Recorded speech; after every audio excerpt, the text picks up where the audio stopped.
Assalamualaikum warahmatullahi wabarakatuh. Waalaikumsalam warahmatullahi wabarakatuh. Masih kurang semangat, Ustazah ulangi sekali lagi. Assalamualaikum warahmatullahi wabarakatuh. Waalaikumsalam warahmatullahi wabarakatuh. Nahmaduka ya man awdahta lana subulal hidayah wa adahta an basairina ghishawatal ghiwayah wa nusalli wa nusallimu man arsaltahu syahidan wa mubashiran wa nadhira wa da'iyan ilallahi biiznihi wa sirajan munira. Pertama dan terutama sekali, marilah kita ucapkan atas kehadiran Allah Subhanahu wa Ta'ala, yang mana Allah telah melimpahkan rahmat dan karunia kepada kita semua, sehingga kita dapat hadir di rumah tahfiz Al-Quran Bani Adama yang sama-sama kita cintai ini. Salawat beriringkan salam tidak lupa pula kita hadiahkan kepada pucuk pimpinan umat Islam sedunia, yakninya Habibil Mustafa Muhammad sallallahu alaihi wasallam. Baiklah, Ustazah akan menyampaikan materi Ustazah yang berjudul hal-hal yang makruh dalam puasa. Sebelum kita membahas tentang hal-hal yang makruh dalam puasa, Ustazah mau nanya, puasa itu apa sih? Gitu. Ada yang tahu? Menahan. Apa puasa? Menahan diri dari segala nafsu atau Ya, betul. Puasa itu dalam istilah atau puasa itu dalam bahasa ialah menahan. Yang dalam bahasa Arabnya al-mutallaqul imsak, yaitu menahan. Menahan baik dalam segi perkataan, perbuatan, atau menahan dengan segala untuk maksiat gitu. Yang kedua, puasa menurut cara ialah menahan seluruh yang membatalkan puasa, baik dari terbit matahari sampai terbenamnya matahari, dengan niat yang dikhususkan. Maksudnya itu kalau kita mau puasa sunnah, pasti kita niat puasa sunnah. Tapi kalau kita puasa Ramadan, pasti kita niat puasa Ramadan. Apa niat puasa Ramadan anak-anak Ustazah?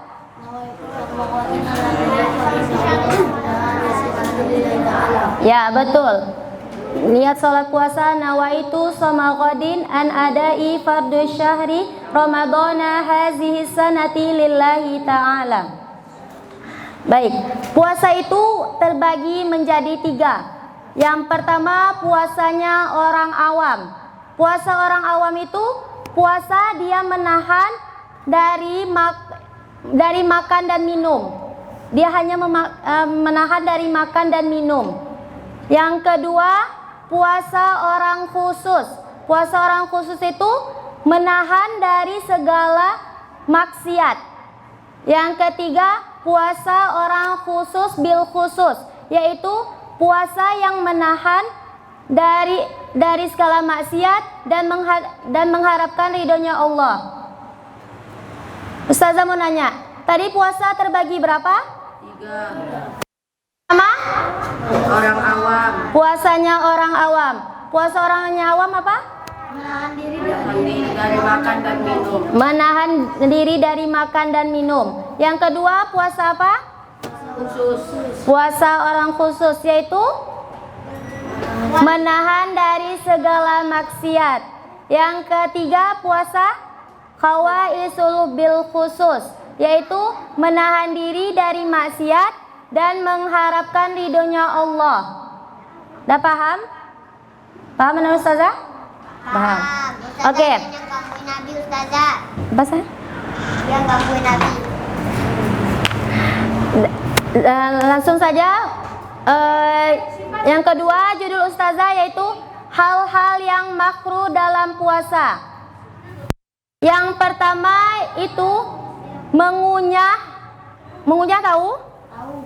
Mengunyah. Misalnya kayak gini, kita sedang sahur, terus waktu imsak habis, itu kan kita masih ngunyah. Itu maka yang kita ngunyah itu makruh. tapi langsung kita buangkan. Tapi kalau udah kita telan, itu jadi batal puasa kita. Ngerti? Ngerti maksudnya? Oke. Yang kedua, mencicipi makanan. Kayak ibu kita lah kan. Ibu kita kalau masak kadang dicicipinya kan. Itu kalau mencicipinya di lidah itu masih makruh. Tapi kalau udah terasa di tenggorokan manisnya atau kayak mananya lah, itu udah batal. Jadi kalau mencicipi makan itu hukumnya makruh. Jadi kalau bisa, kalau kita masak itu nggak usah dicicipi, tapi masakan kita itu kok perlu pakai rasa aja, ngasih garamnya gitu.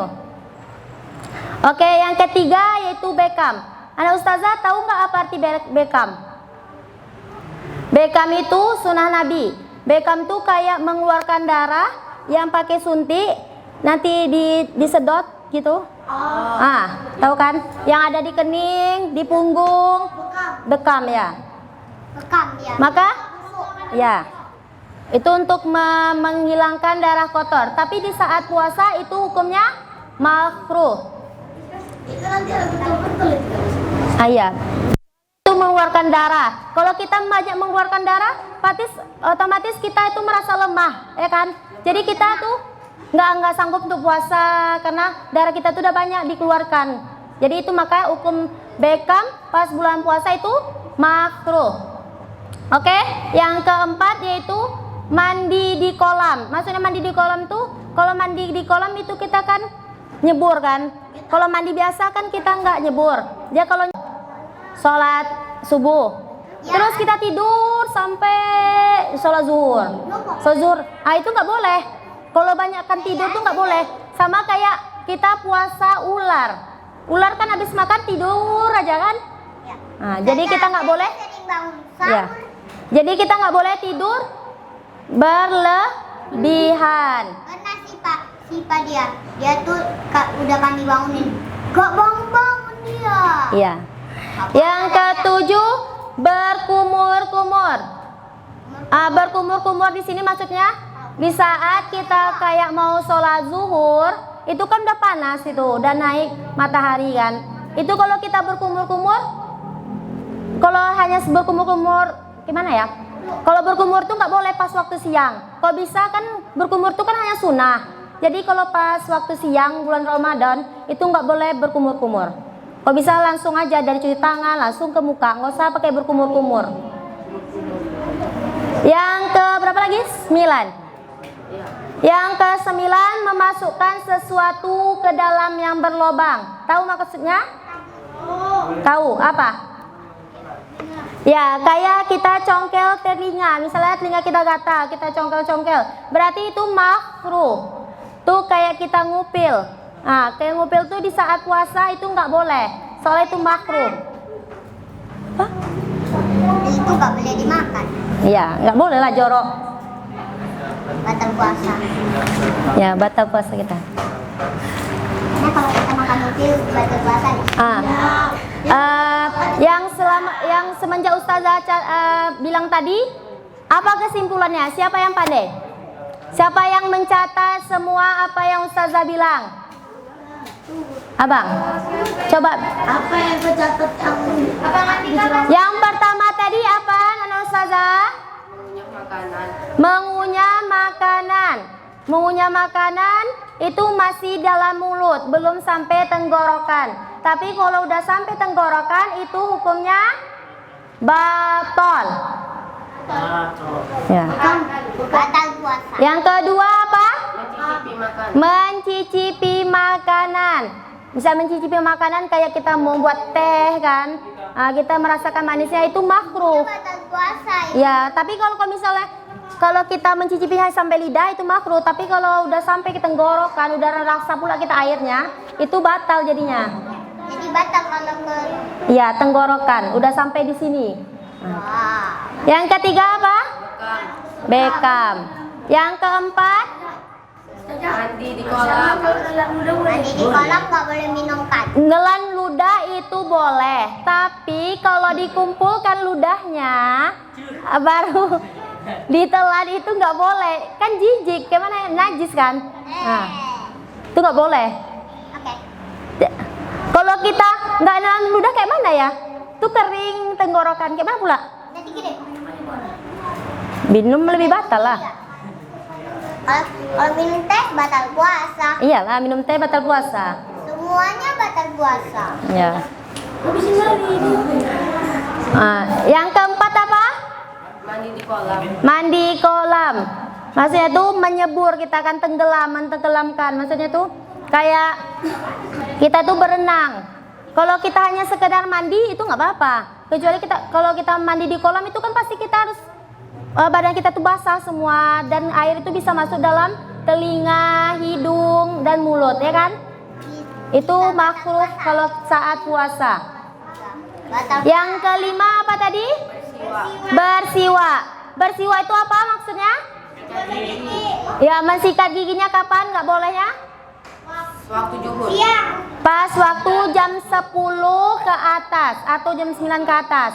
Kalau jam 9-nya itu udah panas harinya, itu nggak boleh lagi kita gosok gigi. Yang keenam apa? Banyak bicara. Banyak bicara seperti gunjing. Banyak bicara itu bisa mengurangkan pahala kita. Dan orang yang kita gunjing itu, ibaratnya kalau kita menggunjingi kawan, sama juga kita memakan bangkai. Pengen minum dong. Kalau banyak bicara. Tapi itu batal. Itu makruh. Kalau menggunjing itu makruh. Kalau makruh, apa undang-undang makruh? Ada yang tahu undang-undang makruh? Apa pengertian makruh? Ma yusabu ala tarki wala yu'akabu ala fi'lihi. Berpahala jika meninggalkannya, tidak berdosa jika memperbuatnya. Jadi lebih baik kalau kita meninggalkannya. Kalau kita meninggalkannya, kita dapat pahala. Oke. Yang ketujuh, Tidur. banyak tidur.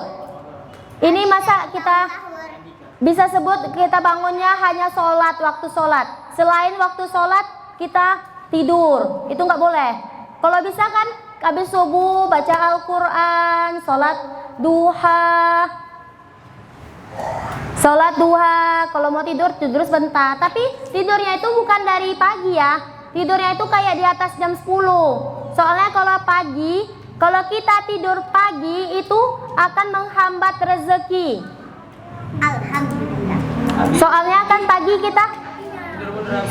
pagi itu kita harusnya senam, kerja, menghafal. Ini enggak, tidur. Tuh. Yang kedelapan apa? Berkumur-kumur. Berkumur-kumur hanya berkumur itu di saat waktu sholat zuhur, asar, maghrib udah masuk, itu udah siap puasa kan? Berarti boleh. Sedangkan berkumur aja makruh, apalagi di menelan. Itu otomatis udah batal lah. Emang kalau kita berkumur itu nggak minum air ya? Nggak air yang kita kumurin. Apa tanah? Air kan? Nah, jadi kalau kita berkumur itu kan air. Jadi kalau misalnya hanya berkumur, sedangkan berkumur aja batal, apalagi minum habis kita kumur tuh, gimana itu? Itu batal lah. Oke? Anak-anak ustazah paham? Paham. Oke. Sekian yang dapat ustazah sampaikan. Maaf pada kita semua, ustazah minta maaf, dan kepada Allah ustazah minta ampun. Sekian, terima kasih. Wassalamualaikum warahmatullahi wabarakatuh.